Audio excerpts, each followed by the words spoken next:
So this is a program that I put together to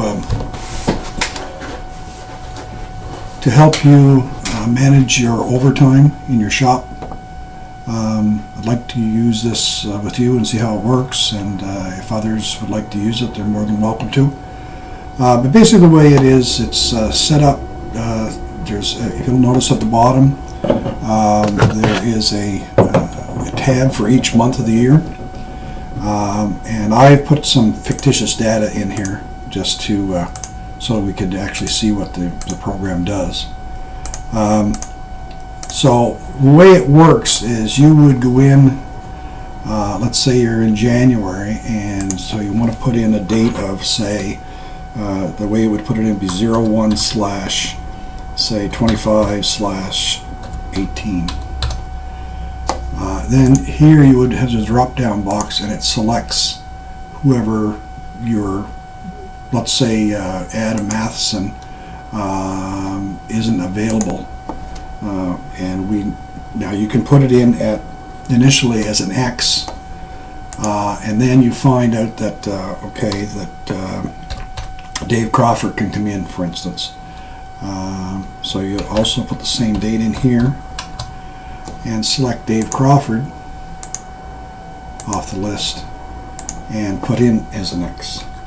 Now when the job is done, you can come back and we'll say that Dave ended up getting paid 4 hours for that overtime, and you would also put 4 hours in for the not available for Adam. It'll notice what that does is it adds things over into this box automatically. So this is calculating everything based on your input. Now you can't do anything over here. Oops. When you go over and click over here, you can't change anything over here. Only can change things in this area. And this is the only place you'll be actually putting any information in on the particular month.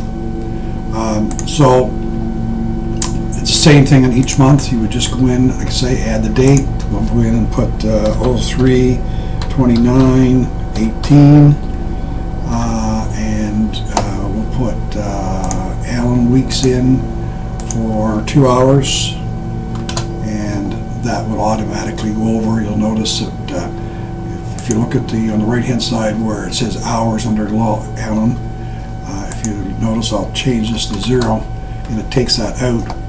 It'll automatically, whatever number you put in here, will transfer it over there, and it recalculates the percentage of the overtime that you have been paid for that particular month. If we were to put in another date, let's say, we'll say 03/29/2018, and we'll put in Logan down there and put him in for let's say 3 hours. So if you look at the right hand side of the screen, he currently has 6. When I put that 3 in, it's going to change it to 9, and it changes the percentage of the total overtime paid for that month. So you'll see where there's an imbalance there. So you can be looking at that and be able to say, okay, the next guy that needs to come in, I need to get those a little bit closer, so I need to start using Elwood or Dave or whoever to try to balance that, or yourself, to balance that out for the month. So when you're going through this, and you can do this at any time during the year, you can simply go into this program, or to this tab, I should say, where it says Report. And at any given point in the year, if there was no data in here for, say, only for beyond June, there would be nothing there. We would just have the up-to-date data, year-to-date data showing. So what this does is this first box where it says total shop OT hours, it's adding up all of the overtime hours for each month, all the refused hours for each month, and all the non-available hours for each month, and calculate the total amount for the whole shop for everybody. And it's giving the percentages of refused and total worked and all that sort of thing. Then it breaks it down by individual. So it'll show each individual how many hours they were either worked, refused, or were not available in that given month, and it is calculating the percentage that they have been paid of the total. So for instance, if we looked at the total hours that Adam worked in this particular year, he worked a total of 25 hours, which is 15.6% of the total in the first box of 160. So you can see that he has gotten 15% of the overtime, 15.6% of the total overtime. He's also refused 36% of the total hours refused, and he's refused 40% of the total work of hours that he is not available.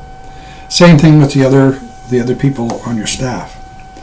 Now you go to a bar graph, and it takes the numbers and distributes it, so you can print this bar graph, and it shows where where there may be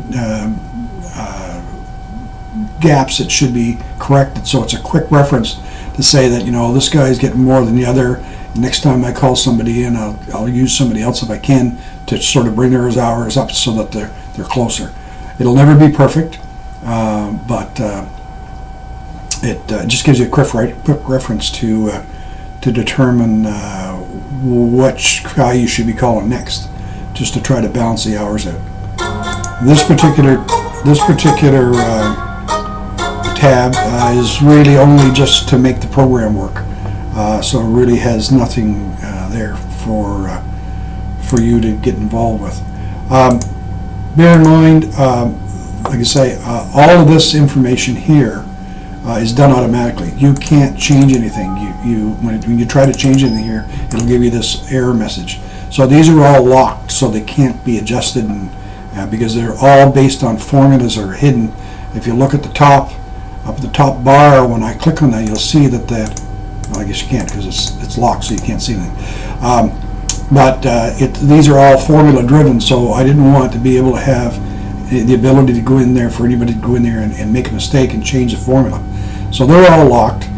So in each month, the only place you can enter things, so don't be confused by all of the numbers and all of the boxes and that sort of thing, because the only ones that you can be involved with is the main box over here on the left-hand side in any given month. And you would just, as I said, just add a person just to review. I'll go back in here and we'll go into September, for instance, and I'll just put in 09/25/2018 for the date. It automatically formats it to a readable date. We'll select, let's see, who hasn't had anything that month. So let's put in something for Elwood. Let's give Elwood a 5-hour call-in for whatever reason. So you'll see that now Elwood has 5 hours here, and he has 29.41% of the total. And if I go over to the report, it would have changed Elwood's time in September to 5 hours.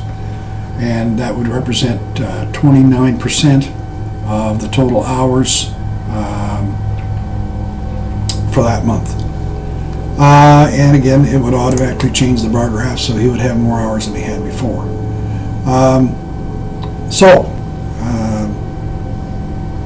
That's kind of it in a nutshell, and I can roll this out to you. I'll give you a clean copy with no data in it, and you can go ahead and start using it. Hope it works for you, and if there's any questions or any problems, by all means, just give me a holler. Oh, by the way, one other thing. If you find that you get into a situation where you open up a page and it looks like this, where there's nothing near anything, whatever happened to everything, there's a button up at the top here that simply says top, and it will always bring you back to the top of the screen so you can see where you are. Now you'll notice that the headers all stay the same, so no matter how far. Now I gave us 100 lines per month. It's very unlikely we ever have 100 entries in a month, but I figured more is better than none enough. So, but simply, if you get into a situation where you open the screen up and there's nothing there, click the top button, it'll bring it up. The other thing is, when you go to the report, you want to print this report, you simply click this button up here, and it'll automatically send it to your printer and print off. And the same thing with the bar graph. You can click this button here, and it'll print out the bar graph for you. That's it. I'll talk to you later.